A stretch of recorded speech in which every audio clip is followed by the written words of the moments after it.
This is the Planck EZ, an incredibly portable, well-designed and well-built ortholinear mechanical keyboard. Whew, that was a lot of words. Basically, this is a beautifully minimal, small, light mechanical keyboard that is just a joy to use. A little disclaimer before we start. I am absolutely not an expert on mechanical keyboards. This is only the second one I've ever owned. I've never built my own, so this is a review from more of an average user than an expert enthusiast. I bought this keyboard as I spend a huge portion of my life in front of a screen, and creating things on a computer brings me a lot of joy. The keyboard is the main tool for this creating, so I wanted one that I could appreciate the design of and that felt really great to use. In saying that, you absolutely don't need an expensive keyboard. It's very much a luxury, but having this here to work on every day pleases my inner design nerd, and customizing your workspace can do wonders for your attitude and approach to your work, your play, and just overall productivity. So what is a Planck ortholinear keyboard?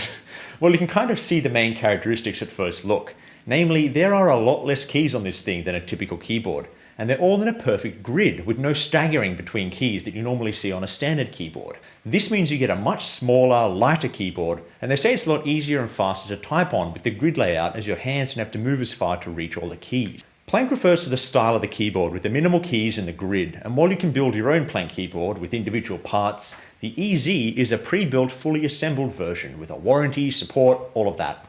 It's the less DIY option, but it's perfect for people like me who just want to start typing. So let's jump into the review, and we'll start with the physical appearance. This is a really stripped back look with a single color and all the keys sort of floating above a thin board. I love the look. Function-based design makes me very happy. Being able to see the keys and how they connect to the board and kind of the lights underneath and all that area there is really cool. Size-wise, this is small. Here it is compared to an iPhone 11 Pro Max. This could actually fit in a large pocket, and it doesn't take up much room in my bag at all when carrying it from home to work and back. So we have the grid on the front here with the keycaps, we have the board, we have some rubbery feet on the bottom, and some of the logos and branding of those behind the Planck in this particular build. And I love this quote they've added to the back as well. It really sums up the idea and the philosophy behind this keyboard. To wrap our tour up, we have a USB-C cable here at the back. There isn't a Bluetooth option for this, but that's never really bothered me, and it would probably mean a much heavier keyboard due to a battery. The Planck EZ also has full backlight functionality, all fully customizable.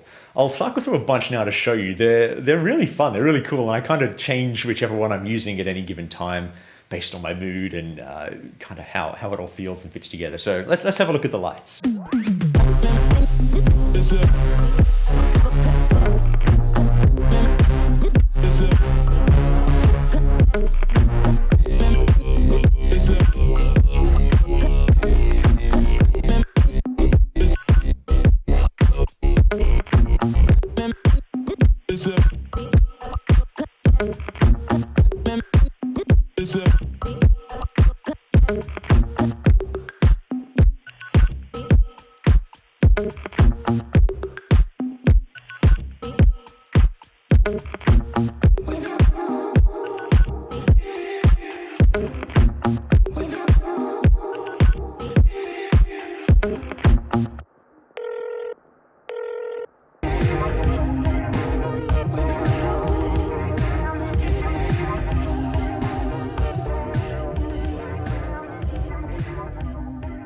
Okay, so in terms of type, feel, sound, the whole experience, this is only my second mechanical keyboard, so I'm comparing it to the iQ Unix F60 here, as well as the standard Apple keyboard.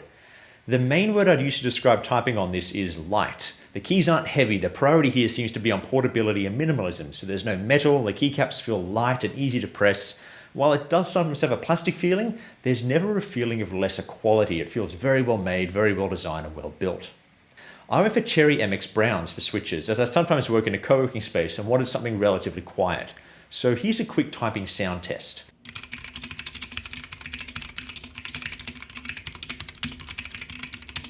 I'll also compare that with typing on the iQ Unix, I think that's how you pronounce it, which also has Cherry MX Browns.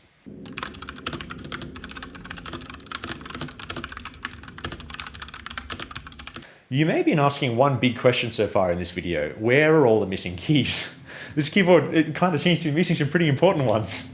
We don't have a numbers row, we don't have much punctuation here either, or other kind of essential keys like media controls and other controls for your machine.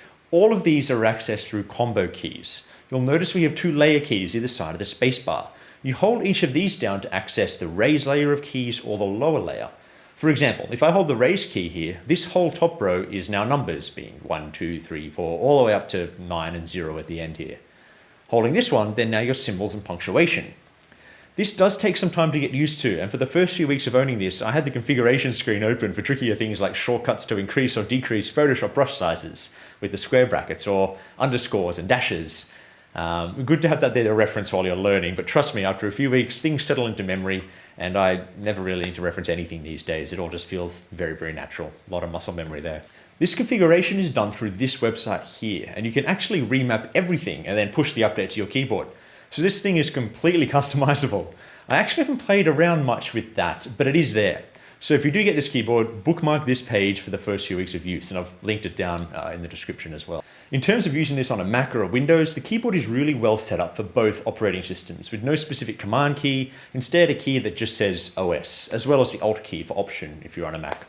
Okay, before we finish, this is more of a fun one. The keyboard plays music. This doesn't seem to work well in a standard typing mode, only while in the music mode, so you can't have this on while working. I don't think, at least. I could be wrong, but this is just what I've found myself. But it's just so much fun that I had to show you. It really feels like the old I feel like I'm playing the old Game Boy or Game Boy Pocket back in the day. A lot of nostalgia feelings with this sound here.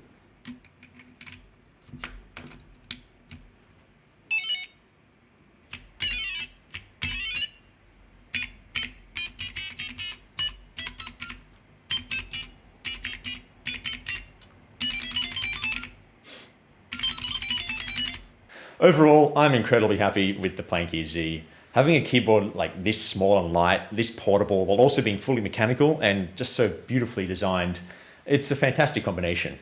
The only cons I've found are the slight learning curve to get used to having less keys, and also that your muscle memory gets very used to typing on this ortholinear style keyboard. So I struggle going back to typing on a standard staggered keyboard now, which can be a bit of a bother sometimes when I just set my laptop, for example. Those two small gripes aside, this thing is awesome. I love it. It looks so great on my desk and it fits so well in my bag. And it brings that little bit of joy to my typing every day when I'm working and using it. So that's it for this week. I have the link to check it out in the description below. Let me know any thoughts in the comments. And thanks very much for watching. I'll see you next week. Bye.